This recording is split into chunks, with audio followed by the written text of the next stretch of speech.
Ladies and gentlemen, your boy, Dalyxman, back up here for yet another live broadcast. We are doing number 85 of Dalyxman's Q&A Corner. Don't know why I lost focus there for a second. That's weird. But welcome to another edition of your boy Dalyxman's Q&A Corner, number 85. Before we even get into it, I have to say thank you. Thank you to everyone who has seen the Lucha Underground interview. I have gotten a lot of feedback, lots of positive praise from people. I talked to my pharmacist. Okay, that was embarrassing. Excuse me. Don't know what that was. People outside the business, fans like you, and people inside the business. Had a couple of noteworthy Lucha Underground wrestlers tell me they're watching the interview. One named Cobra Moon, who is now following me on Twitter. And that's really cool. It's nice to be recognized, both inside and outside the business, as you guys are recognizing me now watching the video. So, if you like what I have to say, you want more, especially these Q&A videos, do yourself a favor. Like the video and subscribe while you're at it. If you want to help expand the brand of your boy Dalyxman, you can do a couple of things. You can like me on Facebook, follow me on Twitter at DalyxmanVX1. You can do that using PayPal, Patreon, or Super Chat. But most importantly, you can buy yourself a Dalyxman t-shirt today at Pro Wrestling Tees. And today is a very special day because you can get your first, I believe, you can get you a Dalyxman t-shirt 50% off because Pro Wrestling Tees is having a sale today. So if you're going to buy yourself a Dalyxman t-shirt, get it today when it's 15% off. It is worth your money. So let's see who's here. Who here in this live chat? We got Y2 Jericho, Mark Lovin, Awesome Kid 254, 254, whatever. Ultra Shout 97, what's up? You big old piece of trash. XBL, Wolf Clan, oh yeah. Is it oh yeah, Mr. Krabs, or just oh yeah? Oh yeah. Let's see here. Ace, Anthony Ace, Ruben V. Okay, they're coming in now. Don Lamar. Let me refresh just to be sure I catch them all. Gotta catch them all, gotta catch them all. Yeah. Alright, thank you guys for joining me, by the way. I'm excited to do this live broadcast with you all. Once again, if you have not seen the Lucha Underground interview, go out of your way to see it. It is worth your time. I don't hold anything back. I asked them all the hardcore questions, and they gave me all really good answers. That's for sure. Alright. Adam Ritter. Prince 26JT. That's a new one. Let's see here. We got Money Gang Benji, Matthew Baldwin, Joshua Andre Cervantes. Ooh, I said that one good. Oh Lord, I'm good at this.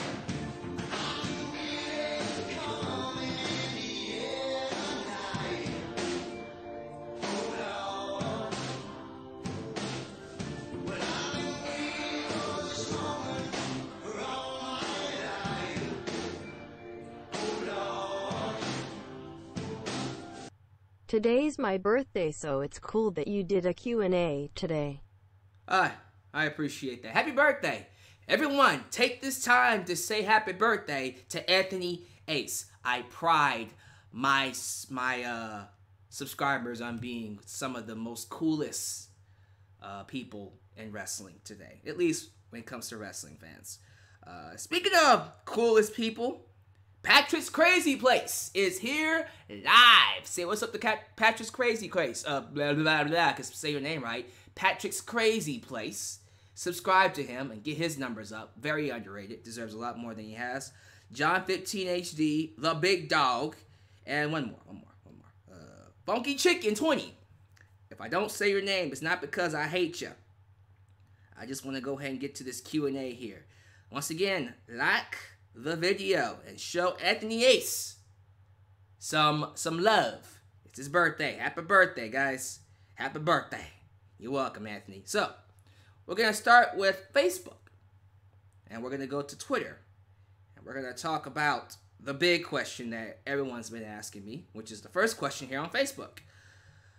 Who do you think will fight Kurt Angle in his retirement match at WrestleMania 35.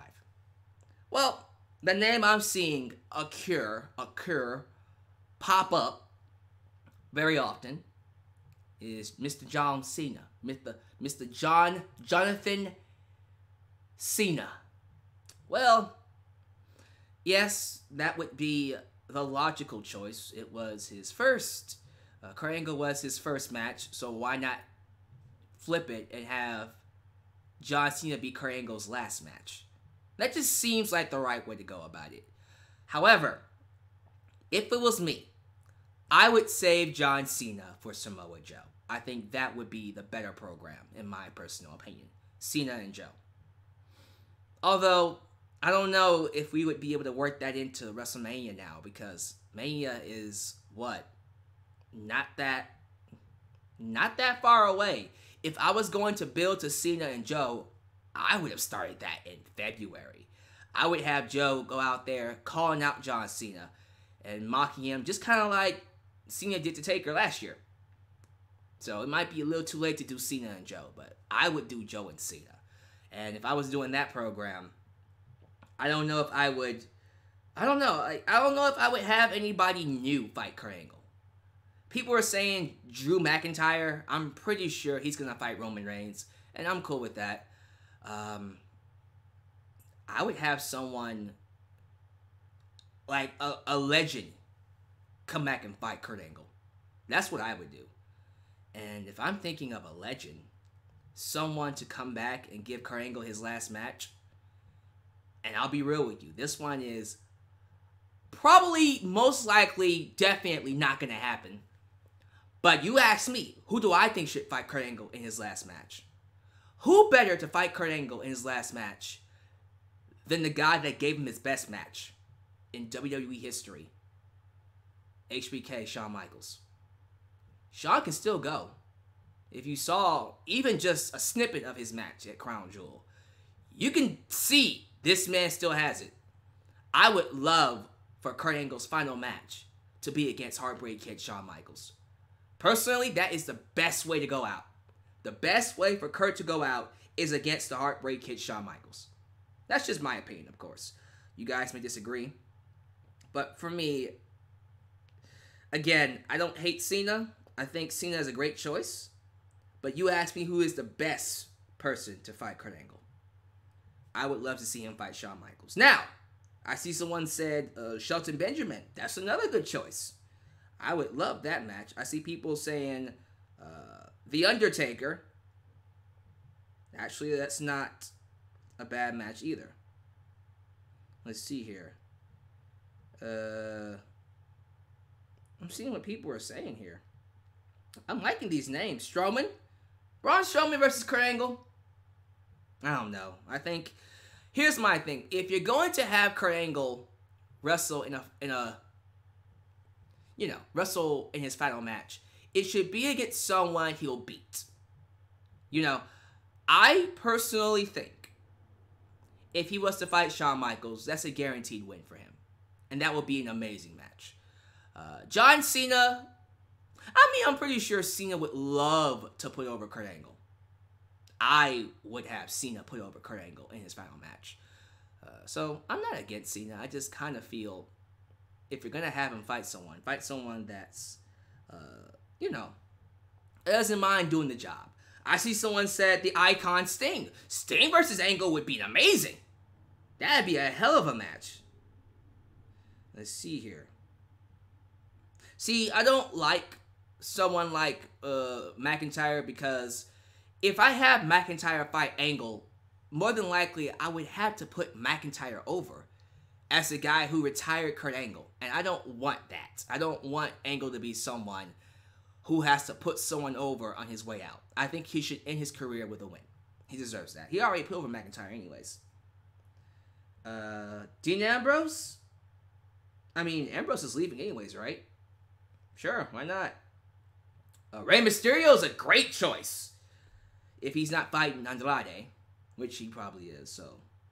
Finn Balor, again, that's someone I would have beat Angle.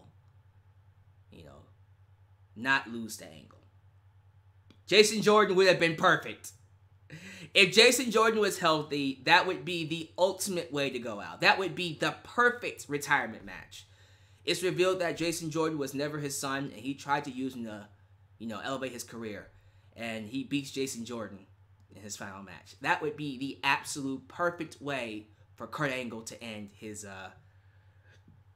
WWE run. But unfortunately, Jason Jordan is hurt and can't make it happen. Ooh, I like this one, Chad Gable. That actually sounds great. I think Chad Gable versus Kurt Angle would be phenomenal on a multitude of levels. But for real, when you look at Chad Gable, you can't help but think about young Kurt Angle. I think Chad Gable would easily be able to give Kurt Angle one of his best matches in a while. Gargano is another great choice, although he's probably more than likely going to fight on NXT. Ricochet is another great choice. But yeah, I would definitely for sure do Shawn Michaels. That's my choice, and I'm sticking with it. Shawn Michaels to fight Kurt Angle in his final match.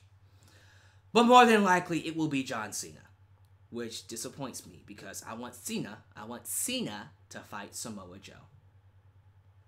Alright, that's the end of that. So, give me your thoughts on who you think should fight Kurt Angle.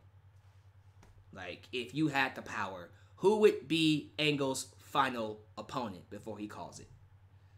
Alright, let's go to the Facebook Q&A. Let's start with Mr. Steve Washington from Brooklyn, New York. He asks, the duration of eras and the rise and fall of them. For example, the golden age of wrestling lasted for almost a decade and was a roller coaster of entertaining and garbage. The new generation lasted for a couple of years and was mediocre. The Attitude Era and Ruthless Aggression Era lasted relatively short and were great years. The PG and modern age have had somehow managed with the last remnants of the RAE that are just long and dull. Do you agree with the concept of eras being shorter and greater, while the longer ones end up being bad and overall forgettable? I mean, that's a nice way to look at it. That's a good question, too. I mean, history has shown us that the shorter eras tend to be the best ones. Attitude Era only lasted from, 1998? You can argue 1997 to 2001, 2002? So 4 or 5 years? And people are calling that one of the best eras ever. And then Ruthless Aggression, 2002 to 2008. 6 years. Wow. 5-6 years. The Golden Age, that lasted from 1984 to about 1994, like 10 years? I mean, it started off strong and then ended up fizzling out badly. Jesus. Huh. That's a good way to look at it. I don't know. That's quite an interesting concept. Shorter eras end up having, better, memorable, lasting moments. Who knows? I'll ask you guys that question. I personally, just to answer your question, I don't really think it matters if you're an era that lasts 10 years or 5 years. All that really matters, really, is how many stars were created during this era. How many memorable matches have we gotten? What things can we say we will remember when we're old and looking back on our time as wrestling fans?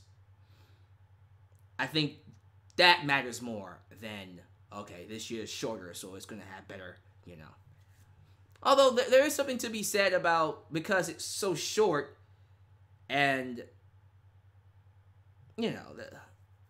it happens to be during a time, the Attitude Era, when that Crash TV was very popular.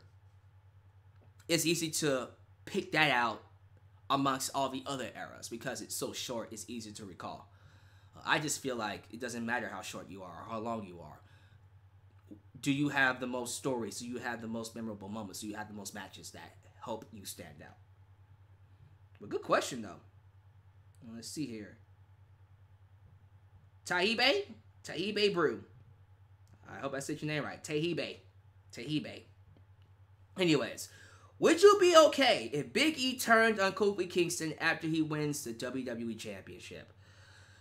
You know what? It's sad that you say that because I kind of thought about that. Eventually, the New Day has to split up. And I thought to myself, what better way to split up than over the WWE Championship? I can see that title dividing the team. All three of them. And if it ends up dividing all three, one of the three had to go heel.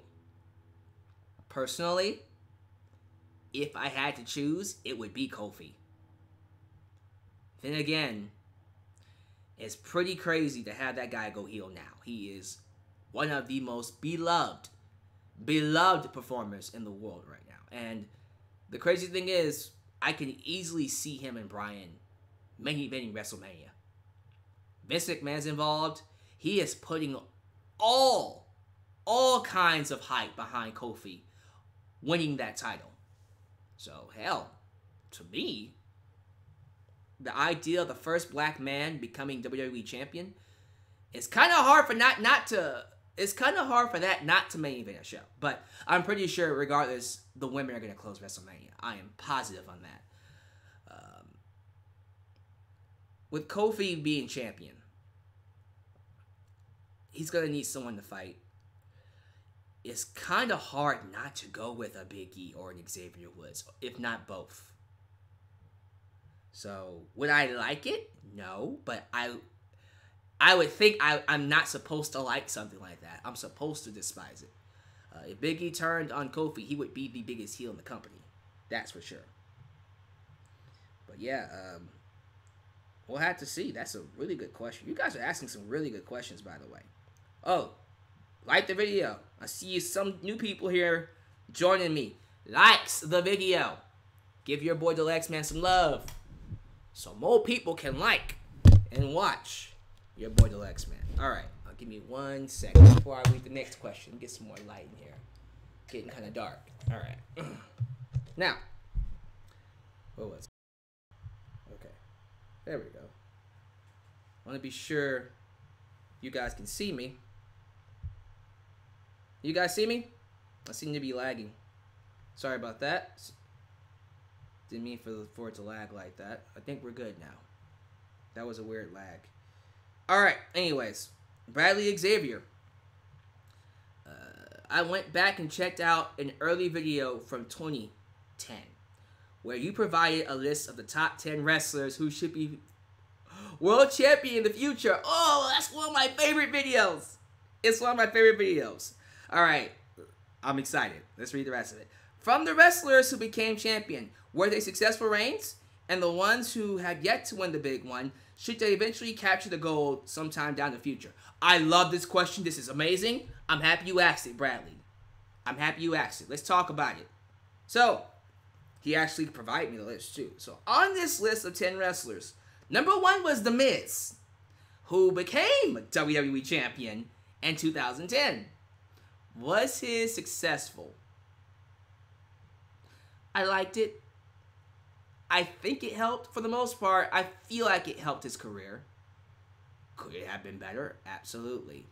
I mean, he fought Jerry the King Lawler, and his match against Cena at WrestleMania was awful. They had a rematch on Raw that was so much better. So much better. But his match against Cena at WrestleMania was pretty bad. Pretty bad. It was a stepping stone for Cena and Rock to wrestle the following year. That was so bad. Anyways, I'll say it was successful. Wade Barrett, poor guy. Poor Wade Barrett. He should have won it. I would have given him the belt at Survivor Series that year, but no, we had to bury the Nexus at SummerSlam. I guarantee you, if they booked him the proper way, Wade Barrett would have been world champion. Matter of fact, they could have made him a world champion during his run at any point. The time to do it was during that Bad News Barrett run. That was the perfect time to make him a babyface world champion, but they didn't capitalize on it. Christian, he became a world champion, and I don't think he had the run he should have deserved. He should have gotten. He deserved a much better run than he got in 2011. I mean, he lost the belt 2 days to Randy Orton, then won it back through DQ, and then lost it again at SummerSlam. Never got the reign he deserved, but at least he won the belt, right? Kofi Kingston, he'll get his time. Kofi Mania, it's coming. It's coming. Drew McIntyre, that's also coming. I do think, here's how I think it's going to work. I think Seth Rollins will have a decent run. I could see him dropping that belt to Drew McIntyre. I think Drew is next in line after Seth wins it to be world champion. And then we'll do Drew and Reigns and have that feud go a while. So, I think his time is coming. MVP. Look, I love MVP, and I think he could have been world champion. I think the time to do it would have been his 2008-2009 run when he was hot. Never made it happen. And poor guy. If he ever was to come back, now I don't think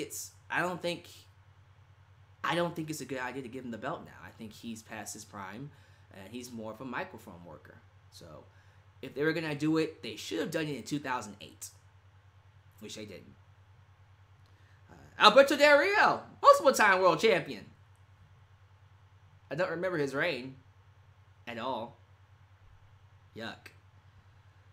Ezekiel Jackson? What was I smoking? For real? Hell no. Bobby Lashley would have been better. I would replace him. I don't even know why I put him on the list. John Morrison, absolutely. They missed the boat on him badly. Literally every other wrestling promotion outside the WWE has made him a world champion. Impact Wrestling, Lucha Underground, AAA.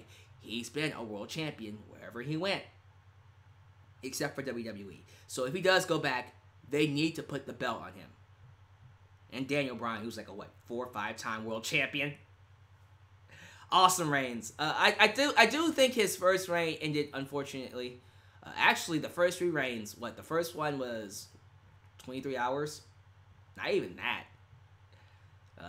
He lost that belt real quickly in like 5 minutes because Randy Orton cashed in on him. And then the second reign was 23 hours because he won it at the pay-per-view and then got it vacated by Triple H on Raw. I'm trying to remember the next time he won it. The next time he won it was at WrestleMania, right? Amazing, amazing victory. Amazing moment. That one, unfortunately, he had to drop due to injury. And then, of course, the current run, which that is the best one. This run right here is by far the best run for Bryan. And I forgot about the World Heavyweight Championship. That one was solid. I hated how it ended. It was pretty bad. A real bad way to end it. 18 seconds, but that led to the Yes Movement being as over as it was. So, yeah, I agree with everyone on that list except for Ezekiel Jackson. Holy crap. What was I smoking? Why in the world, of all people, would I say Ezekiel Jackson? Like, real talk, I don't know what I was thinking. But thank you for the question, Bradley. I appreciate that, buddy. Who do you think would be the best and most exciting opponent for Roman Reigns to feud with at WrestleMania? Well, Victor, that's who asked the question. The most logical choice would be Drew. Isn't that what they're setting up? He already attacked his best friend. I would probably do something with him and Rollins, this upcoming Raw. and I'm reading the live chat, people are saying Cody Rhodes. That would be a great choice too. Why didn't I say Cody? Come on, man. That would have been a better choice. Shelton Benjamin was not... He wasn't in WWE at the time. He left it during that video. Otherwise, absolutely. Absolutely Shelton Benjamin. Getting back to the question. Yeah, I definitely would have McIntyre fight Reigns at WrestleMania. Just to answer your question, Victor. And Victor is from Bulgaria. Thank you, Mr. I'm not even going to try to pronounce your last name. I'm going to butcher it badly. Michael Walker from New Jersey. How would you book Kurt Angle's retirement match? Basically, I already answered that question. That's asked how many times? Like 5 times. But as you know, Kurt Angle's match would definitely be against Shawn Michaels, in my personal opinion. Charles Mitchell from Virginia. Excuse me. Let's start with this one first. Why do people still think holding the title is going to elevate a wrestler when the belt doesn't make the man makes the title? Oh, that's not the wrestler's fault. That's the writer's fault. The writers are lazy and can't tell a story to save their lives. They think the lineage of a title will put you over. No. I believe it's the other way around. If you're not ready to be a champion and you're given the belt, the title will expose you. You get me? That title is a blessing and a curse. If you are not ready to hold that belt, it will expose you. I think about CM Punk in 2008. I don't think he was ready to hold the belt. They gave it to him. It was a great moment, but he didn't carry it like a world champion. When he won the belt in 2011, oh, absolutely. He made that belt feel like the greatest thing to hold. I think he made that belt feel special than John Cena did. More special than John Cena made it feel. Incredible, isn't it? I think about people like John Cena making the U.S. belt feel like a big deal.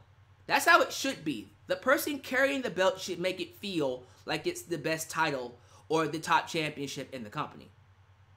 Not the championship make the wrestler feel like he's important.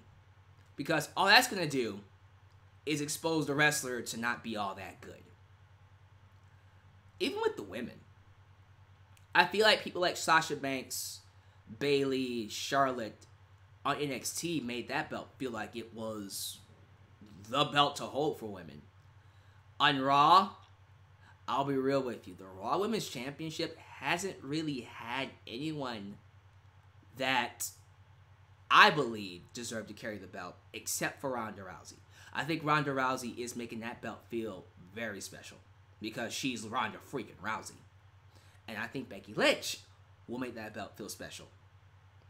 But before then, Alexa Bliss was an example of someone who really wasn't making that belt feel special. It was more about the belt making her feel like she's special, but it really exposed her. Same thing with Nia Jax. That belt exposed Nia Jax big time. Remember when she won the belt and everybody basically turned on her, and what? Not even that long afterwards, they turned on her real quick because I don't really think she deserved to be world champion. So yeah, that's something to definitely think about. But I agree. I personally think the man should make the title, not the title should make the man. All right. Raheem Isaac from Florida. With Finn Balor taking on Taker at WrestleMania, do you think this is the passing of the torch to the Demon? Unfortunately, I do not think Finn is taking on Taker. More than likely, he will take on Bobby Lashley. And I heard through the grapevine and wrestling reports, WrestlePost by the way, that he is bringing back the Demon to fight for the IC Championship. Why would you bring back the Demon now, but not against Brock Lesnar? I never really got an answer for that. I never truly understood why he wouldn't pull out his best weapon for the Universal title, but he will for the IC title. Does anybody see anything wrong with that picture? That just seems weird to me. Very off. But if he was to fight Taker, more than likely, yeah, Taker would put him over. I think he would. Stephen McRae from Brooklyn, New York. Well, Stephen, thank you for your question. Will you ever make an anime review video in the future? I like watching anime. Thoughts on Kofi v Orton feud? A do-over from the past. A do-over from the past.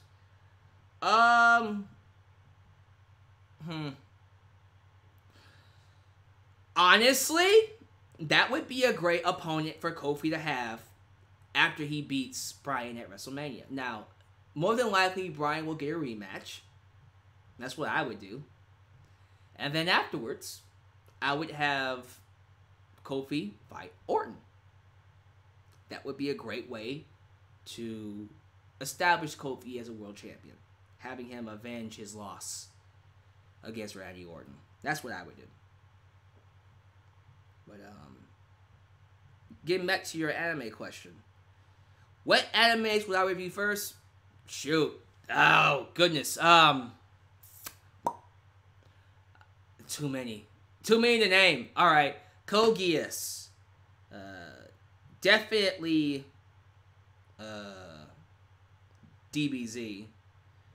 Kill la Kill. This is just off the top of my head. Full Metal Alchemist Brotherhood, by the way. Shoot, it's too many. Fairy Tail. I would really just leave it up to y'all, because now I'm just blanking. I'm really blanking on a lot. Personally, I would review DBZ and then DBZ Abridged from Team 4-Star. Who, by the way, if you don't know who Team 4-Star is and you are a DBZ fan, how? First off. But you need to go check out their content. They did an entire abridged series on DBZ from the very first Saiyan Saga all the way to Cell. It's up on YouTube, every episode. Watch it. Trust me, you need to watch that if you are not already subscribed to them, which I'm pretty sure you are. Yu Yu Hakusho. Yu Yu Hakusho, I would have to go back and watch, because I remember liking it. I remember liking it a lot as a kid. I don't think I would like it as much now. That's just my thing. Oh, Mob Psycho 100. Food Wars is really good. I check out Food Wars. Have you seen One Punch Man? That's a good one. One Punch Man sounds amazing. I watched it once, and I thought it was great. I would definitely go back and review it. The American voice of Goku hates DBZ Abridged. Why? Why would he hate DBZ Abridged? Oh, he probably hates the voice actor who plays Goku. Yeah, they made Goku look really stupid. Although I will give DBZ Abridged this. They tied it into storyline because he was dropped on his head. So usually when you're dropped on your head as a baby, that messes with you mentally. So they do a good job of tying that into his past. But I can understand exactly why he hates it. Oh yeah, Death Note. Death Note, absolutely. Definitely review Death Note. Seen that 3, 4, 5,000 times all the way through. I used to religiously rewatch every single episode of Death Note. I've seen it like 3 times all the way through. What was the one I just got done watching? 7 Deadly Sins. That might be my favorite so far. That and, wait, I'll take that back. That one and, well, I take that back. Code Geass still might be my favorite. I feel like I'm missing one. There's so many. Oh, Killua, Gon. What was the name? Hunter x Hunter. There you go. Hunter x Hunter. That one I freaking love and adore. I have not seen Beyblade. Naruto. So don't get mad at me. I haven't seen a single episode of Naruto. And just like that, people unsubscribe. No, I'm just joking. Look, for real though, I have not seen... I know about Naruto. I have never seen a single... That's a lie. I've seen some episodes in Japanese. But I've never sat through the entire series.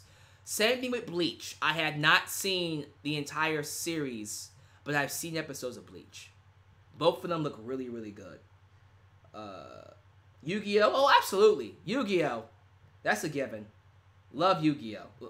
Okay, I'll take that back. I loved the first 3 seasons of Yu-Gi-Oh! Following that, I stopped watching, and I tuned into the final episode. So I might have to go back and rewatch all the episodes, just so I can, you know, get my love back. Yu-Gi-Oh! DX, I have not seen. I had not seen Yu-Gi-Oh! DX. I wonder how many people I pissed off by saying I don't watch Naruto.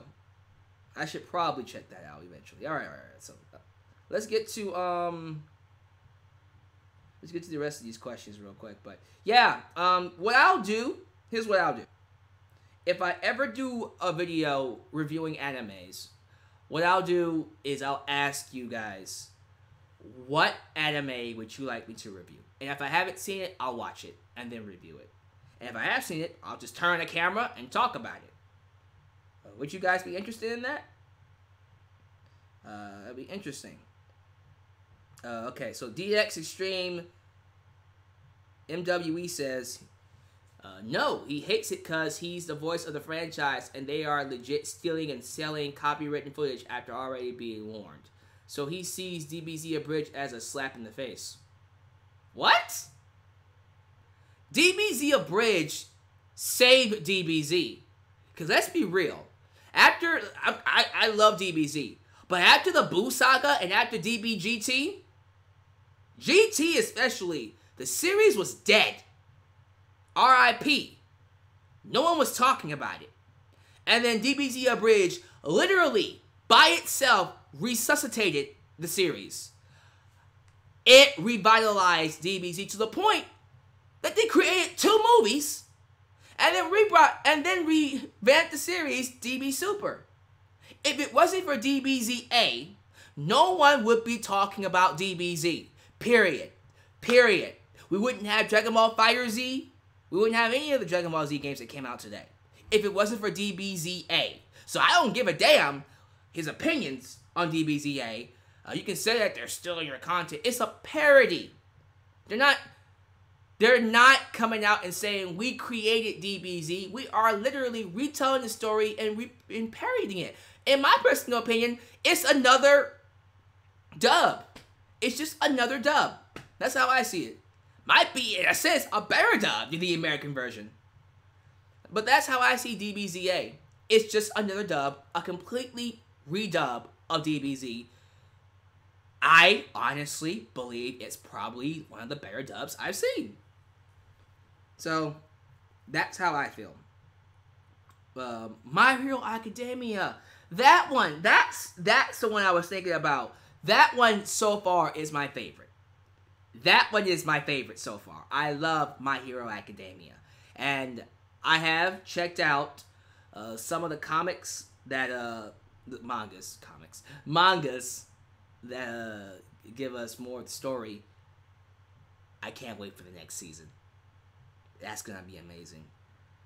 Alright. For real. If I ever do a review series on anime, I'll ask you guys to suggest what animes to watch or review. And then I'll do it. Simple as that. Sounds good? Alright. Let's move on to the next question here. Thank you guys for taking the time to ask me these questions. It feels good to talk about something else outside of wrestling. Just saying. Alright. Isaiah Webb from Virginia, Norfolk, Virginia. In the NBA, a superstar is not only a talented player that can lead a franchise to great success, but is also someone who can heavily push ticket sales.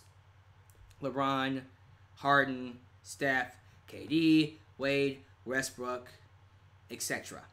But in WWE, they refer to all their talent as sports entertainers and superstars, which is a bit misleading. Rollins, Becky, Lesnar, Cena, AJ, Bryan, Orton, etc. are superstars that have earned that title because they are heavily featured at the top of the card and are draws. Becky Lynch is a great example. I told y'all when she came here to Houston, 5 minutes away, that entire line was wrapped around that building. Completely wrapped around it. No one suspected her to be that popular, but she is. Anyways, I like Kurt Hawkins, but he isn't necessarily someone who people buy tickets for. Is the term WWE Superstar overrated and overused? You goddamn right it's overused. See, WWE, and I said this before, what happened is WWE has stopped making the talent themselves the focal point and has instead made the company the focal point. The superstar, the megastar is WWE. That's why the product is the way it is. That's why when people actually get out of that bubble and get themselves over, they get in trouble, a la Zack Ryder. Because when you make yourself better or bigger than WWE, it really takes the focus off the company, because right now, the focus is the company. They don't want anyone being bigger or, in a way, seen in a better light than WWE. It's all about making the company the focal point. The babyface and the heel is WWE, which is bad, because when good things happen, WWE gets credit, but when bad things happen, the WWE gets blamed. Which I don't understand at all. But because of that, everybody's a superstar. Everyone gets a trophy. Everyone's a champion. It's stupid. It shouldn't be that way. The top wrestlers should be champion. Just saying. But yeah, I completely agree. That's such a corporate way of looking at things. But number 2. Johnny Gargano is my third favorite wrestler behind AJ and Becky. But Vince's plan on NXT guys getting as much exposure as possible with hopes of refreshing both Raw and SmackDown. Freshening up both Raw and SmackDown is bad. It was cool at first, but I'm not getting as much out of him as I was on NXT. Black and Ricochet being a team made sense on NXT because they had a common enemy in stories with the Undisputed Era. That has been building since last year's takeover in Brooklyn. But now it's just overkill at this point, and they don't really have a reason to be together on the main roster. I agree. Let's see here. And if there's not going to be a story for Johnny Gargano, then I just prefer him to stay on NXT and have his fairy tale run there. Do you agree? Well, Isaiah. First off, 100%. I do not like how WWE treats the NXT talent. Look at the people who've already been called up. I don't have to mention Tyler Breeze. I don't have to mention Ascension. That rhymed. I don't have to mention The Revival. I don't have to mention... My God, the recent call-ups. EC3, Lacey Evans, Heavy Machinery, Nikki Cross, Sanity. It's ridiculous how many people have been called up and completely lost in shuffle. Lars Sullivan is completely off the market now. He's just gone. So, the fact that we're already skipping those call-ups and have brought up Ricochet, Aleister Black, Gargano, and it was supposed to be Ciampa, it's sad. It's really sad. And as much as I hate to say it, though, eventually, if he's going to ever be given a chance to make it, he has to get to the main roster. The ironic part about that is the chances of him being a superstar are better on NXT than on WWE. But WWE is the bigger platform. Main roster WWE, that's what I mean. It sucks, but eventually he has to get there. And then he has to break some rules, piss people off, and get over despite what everyone says. Him and Candice, that's for sure. Ember Moon is injured.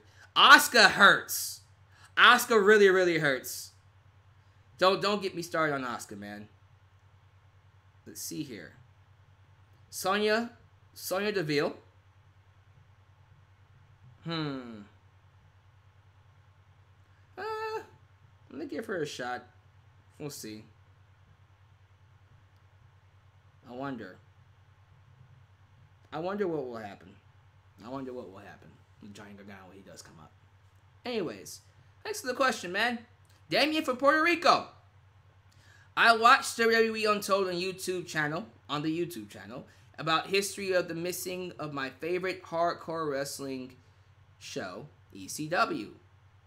From 1994 to 2001 when HHG Company has canceled.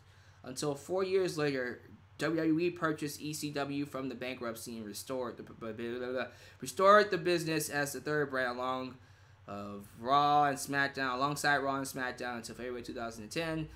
How do I feel about the relaunching of ECW from 2006 to 2010? Because I miss ECW. Well, Damien, I also miss old school ECW, back when it was good. The first run, all the way to, in my opinion, the first One Night Stand. But that second run, and they already did a special on it. ECWWE was complete garbage. It sucked. The only thing I like about it was the new talent initiative. Because it opened up doors for John Morrison, for CM Punk, for Kofi Kingston, for The Miz, who are all main stars right now on the main roster. Especially Kofi. But other than that, even Zack Ryder. But other than that, I'm not feeling it. I'm not someone that was a fan of that ECW, that edition of ECW. I thought it was pretty bad. I mean, for Christ's sake, they had a guy as a zombie, like an alien zombie, walk out in the first episode and get attacked by Sandman. And then Kelly with her the whole strip tease business didn't go anywhere. Remember when Kelly was doing the strip tease? Like, we never actually saw her naked. Well, that's a lie. There was one particular match where she actually flashed a wrestler and they blurred her boobs out. That was the only time where I went, okay. Alright, I get it. You know? But other than that, don't really recall anything. Then they had, Christian and Mark Henry and Big Show and Kane and Chavo Guerrero be ECW champ. Enough said. Moving on. Marquise from Chicago. I'm sorry, I just don't like that ECW run. If Ciampa was hurt and management knew this, do you think it was honestly wise for them to let him keep wrestling? Well, again, Marquise, I think the plan originally was for him not to wrestle. I think he was supposed to just, after the tapings where he had that match with Gargano, not be called up, first off. He was supposed to just have that run on NXT. Take a month off to, heal or nurse the injury that he had, and then finish up, then go get surgery, then come back later. But unfortunately, because he got moved up to the main roster, and people are saying it wasn't WWE's fault, I think it was, because he was hurt before they called him up. And they knew, I'm assuming they knew he was hurt. And if they didn't know he was hurt, we have an issue. Because he was hurt way before he got called up or, had those matches on the main roster. And all that did was just aggravate his injury, which sucked badly.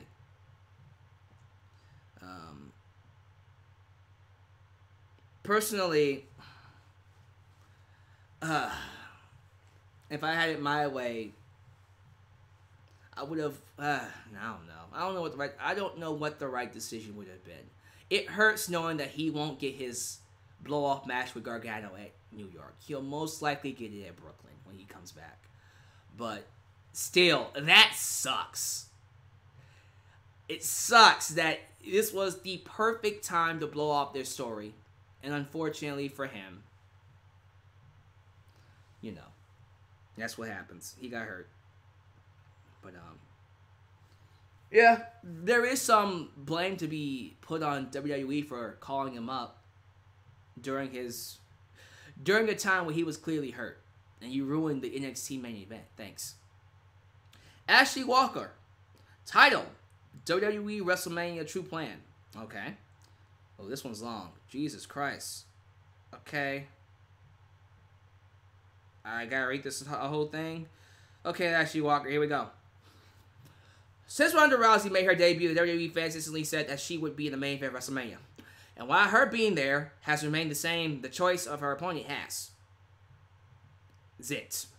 Within the 3 months, the first choice was Asuka, due to her 2+ years undefeated streak and all the armbars she was throwing on her opponents. Blah, blah, blah, blah. The next opponent was Charlotte, the one who broke the streak. And for 8 months, that seemed to be set in stone until a Samoan fist shattered that stone and emerged the third choice. Ronda would be fighting freaking Nia Jax, which happened. And then after Nia Jax was Becky, who was supposed to fight her at Survivor Series, and then got her freaking nose broken, and then ended up being Charlotte, and now it's Charlotte and Becky. WWE is going to make this a fatal 4-way. Okay? Becky, Charlotte, and Ronda will be also fighting Asuka. Okay? And then he goes on to explain how this would make sense.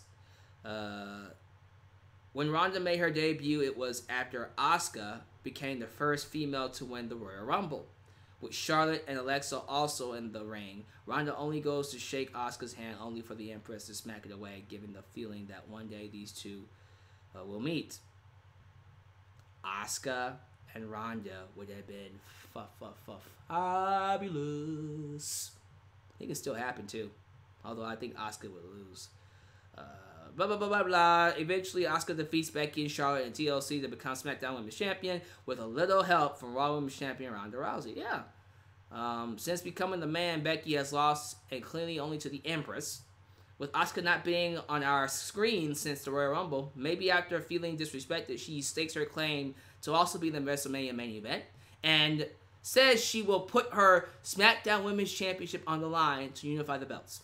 So, in its place, still the triple threat will have a fatal 4-way. What do I think? I do think eventually we have to unify those belts. WrestleMania is not the time to do it. I think that's a bit overkill. I think it would be rushed if they just threw Asuka in there. It's already convoluted as it is. It's already a convoluted mess. Yes, let's throw Asuka in there to make it even worse. If you were going to involve Asuka, they would have done it months ago. So for me, and this is how I feel, keep it a triple threat, have that end with Becky winning if you want, and then Ronda can go after Asuka. There you go. Isn't Ronda supposed to be moving to SmackDown anyways? So have Asuka fight Ronda for the championship. That's what I would do. Johnny Martinez from Virginia. Yesterday, I watched the match between Chris Benoit versus Triple H versus Shawn Michaels, which was one of the best main events of WrestleMania. Yes, it was. I gave that a classic rating when I reviewed it. My question is, why did Shawn Michaels get a mixed reaction from that Madison Square Garden crowd? Because they wanted to see Chris Benoit win. You don't understand how over Chris Benoit was during that time. Let me see if I can give you an example. Matter of fact, you can look this up. I remember when Chris Benoit was drafted to SmackDown in 2005. I want you to go back and watch that reaction. Because during that time, when Chris Benoit came out, he got a standing ovation because he was Chris Benoit. Let me repeat that. This man got a standing ovation because he was Chris Benoit. He wasn't a champion. He wasn't involved in the storyline or anything. He got a standing ovation for simply being Chris Benoit. Okay? That's how powerful he was. That's how much of a superstar And he was a superstar. He was in 2005. So, with that in mind, it makes absolute sense for Shawn Michaels to get heat around Chris Benoit. Absolute sense. That's just me. Second question. Do you think Roman Reigns will get booed ever again?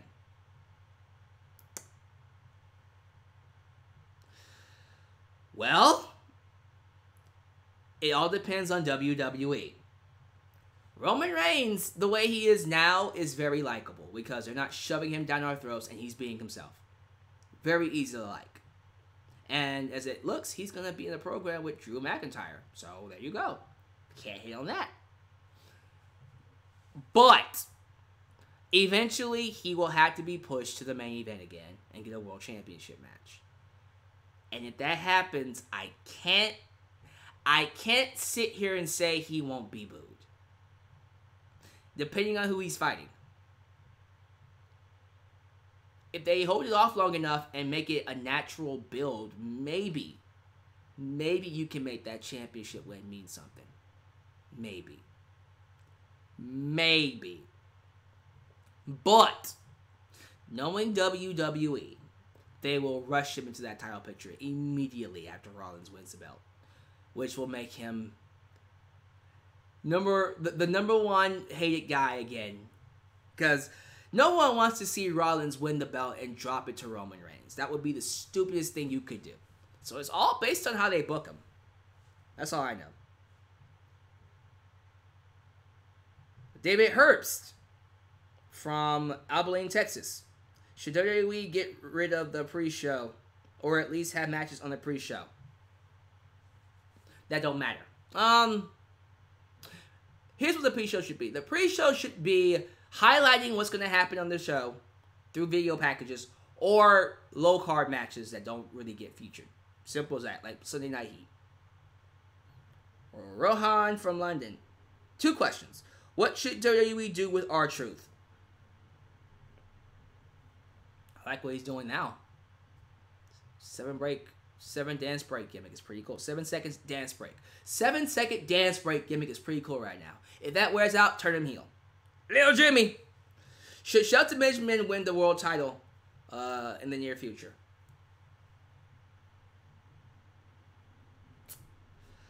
I don't know, man. I like Shelton. I think if he's ever going to win it, it should be soon. Because I think he's getting up there. He already is up there. I would, he's a good, I would put him in like top 10 contenders to win Money in the Bank. That's for sure. But I don't know. Other than that, if he's not going to win it this year, I don't know when. Alexander from Atlanta, Georgia. If WWE did a one-time invitational pay-per-view where any pro wrestlers, indie or contracted to a promotion were invited to wrestle their biggest superstars, who would you see in the main event? 1 women's match and 1 male's match. Zack Sabre Jr. versus Daniel Bryan. If not, Will Ospreay. That's a big one. Will Ospreay versus Seth Rollins. Oh, those are 2 good ones. For the women, Tessa Blanchard versus Sasha Banks. Or, I guess Becky, in this case. That would be a good match. Or, ooh, that's a good one. That's hard. Other than that, I can't think of anybody else. I think, for the most part, WWE has some of the best female wrestlers ever in the world right now. Rosemary would be someone I would have come in. Maybe Rosemary versus Asuka? I don't know. We'll have to think about that one. AEW is already shaping up to be a huge contender with WWE, and they are not even having any shows yet. Who could you see them signing to put the nail in the coffin in competition? There's only one guy. There's only one guy. And he calls himself the best wrestler in the world. Well, not Kenny Omega, the guy before him. CM Punk. That's it. That's the only person I know that would make WWE go, oh crap, we're in trouble. Would you consider making a series reviewing anime? I already answered this question. Yes. Yes, I would. Why don't people want to hear me talk about anime? Well, maybe they just like my opinions. I appreciate that. Nathan from Indiana, excuse me. When SmackDown moves to Fox in 2019, October this year, do you see NXT and 205 Live going with them and premiering on Fox Sports,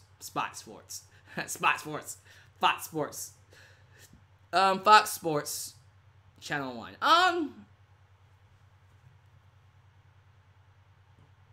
They need something to keep the network running. So no, I do not see it. Well, maybe they can have it on both network and Fox Sports. We'll see. That's a good question. I don't see it happening though. Brandon from AU. Oh, is that Australia? Oh, nice. What do you think of the idea of Roman Reigns turning into a massive heel? I'm getting tired of answering this question. No offense to you, Brandon. It's draining at this point. I don't have faith that WWE will turn Roman Reigns heel. But if they ever were to turn him heel, what better way to do it than to get Seth Rollins? Wouldn't that be freaking amazing? Reigns turns on Rollins, and then we do that feud. Oh, that'd be good. That'd be really good. Brian Walmer from Newman, California. Let's see here. Who would you allow Becky, Charlotte, and Ronda?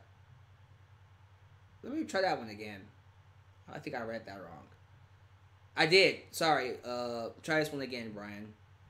He says, would you, not who would you, but would you allow Becky, Charlotte, and Ronda just to shoot on each other in their promos to book their WrestleMania match? And yes! Keep the McMahons away from it. Let them cut their own promos on each other and build the match that way. That's all you need to do. Because, quite frankly, you already screwed up the feud with the McMahons. Let them salvage it themselves. Eddie Guerrero. Not the Eddie Guerrero we know. Rest in peace, by the way. What do you think about new Bullet Club leader and IWGP Heavyweight Champion Jay White Switchblade? My opinions on him have changed. Initially, I didn't like him.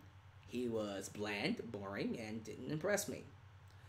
Something clicked over this past year. I like him now. He's not my favorite. I'm not going to buy his t-shirt, but I'm entertained by him. And I think he would be a good transitional champion for someone like Kota Ibushi or Kazuchika Okada. But we'll see. Newark, New Jersey. This is David Sawyer. How would you have booked the Wyatt family after WrestleMania 30? Beat Cena. Beat Jericho. Have a few with Reigns. But I would have him fight Brock Lesnar eventually. I would have Bray Wyatt beat Cena as the next Undertaker. I would have had him beat Taker at WrestleMania 31. I would have had him win the world title in 2000. I would have had him win the world title in 2016, but he won the title in 2017, hold that thing all year, and then drop it to AJ Styles. And then he would be a made man.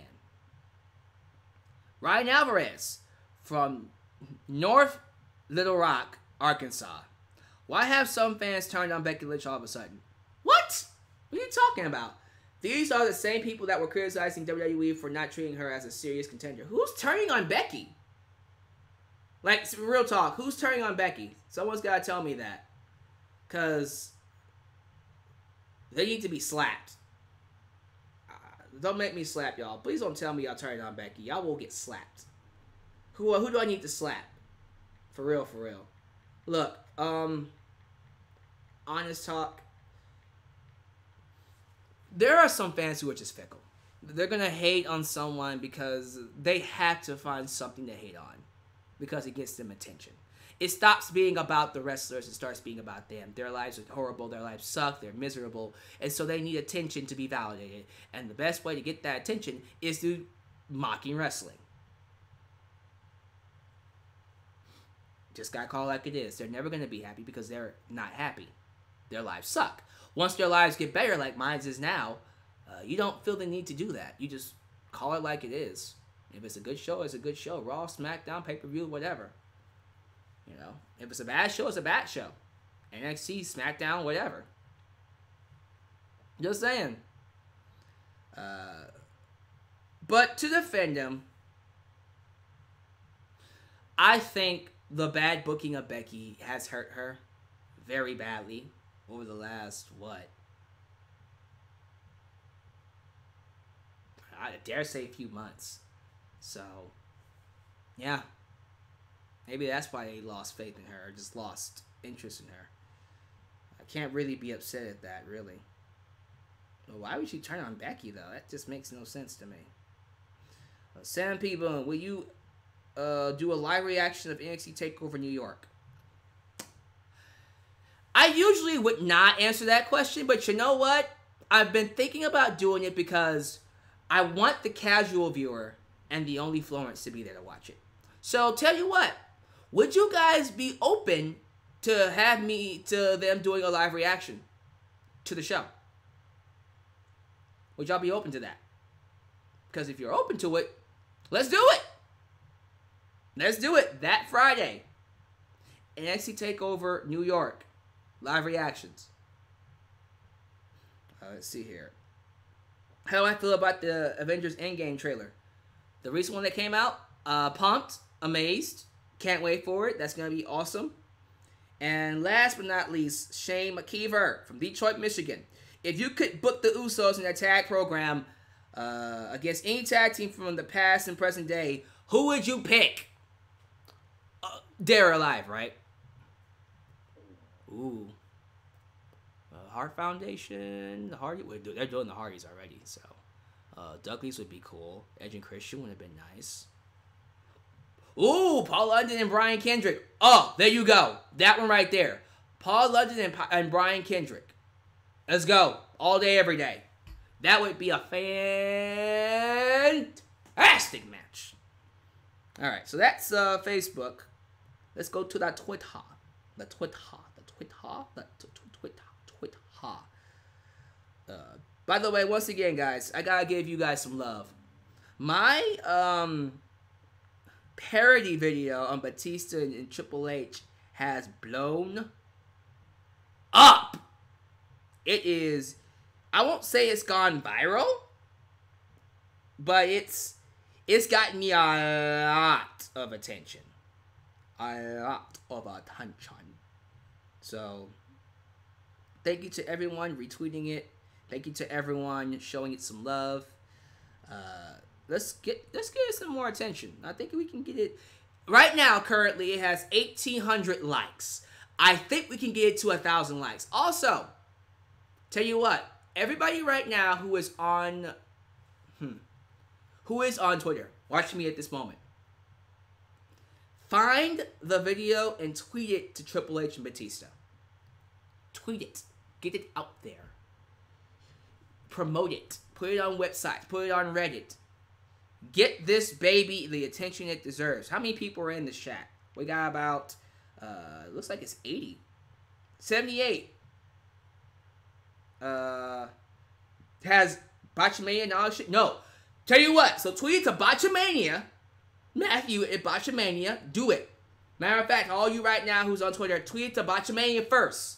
Then tweet it to Triple H and Batista.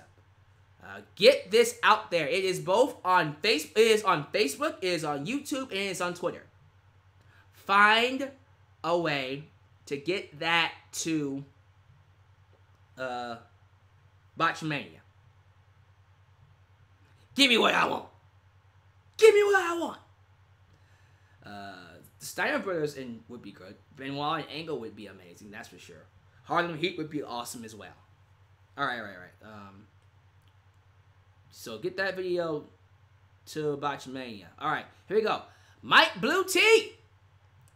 Do you think that Booker T and Stevie Ray should acknowledge Sherry, the sensational Sherry, in their Hall of Fame speech? Absolutely, they better acknowledge her. They better acknowledge Sherry. Matter of fact, I would be surprised if he didn't talk about the notorious Hulk Hogan botch. We're coming for you, nigga.